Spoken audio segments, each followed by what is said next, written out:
بسم الله الرحمن الرحيم. ونادى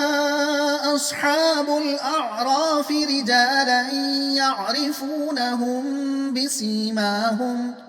قالوا ما أغنى عنكم جمعكم وما كنتم تستكبرون أهؤلاء الذين أقسمتم لا ينالهم الله برحمة ادخلوا الجنة لا خوف عليكم ولا أنتم تحزنون ونادى أصحاب النار أصحاب الجنة أن أفيضوا علينا من الماء أو مما رزقكم الله قالوا إن الله حرمهما على الكافرين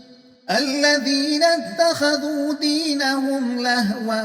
ولعبا وغرتهم الحياة الدنيا فاليوم ننساهم كما نسوا لقاء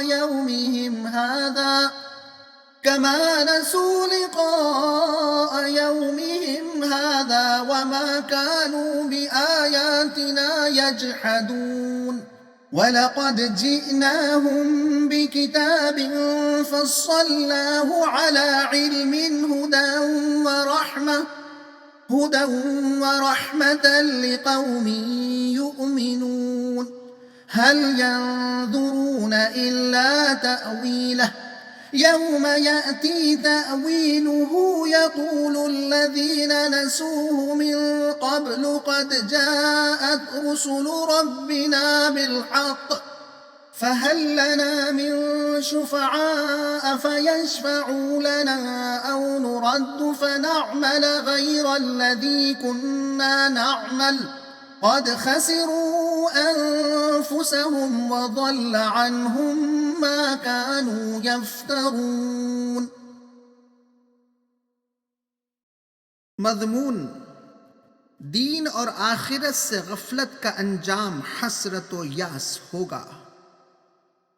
मतलब ये आराफ वाले जब दोज़ख की बड़ी बड़ी शख्सियतों को पहचान कर कहेंगे, देखा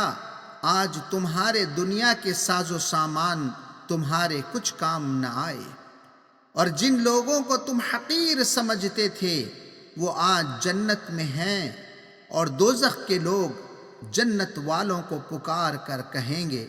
कि कुछ थोड़ा पानी हम पर डाल दो,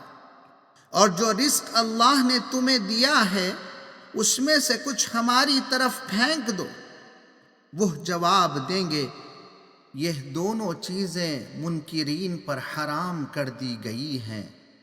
जिन्होंने दीन को खेल बनाया था और आखिरत को भूले हुए थे।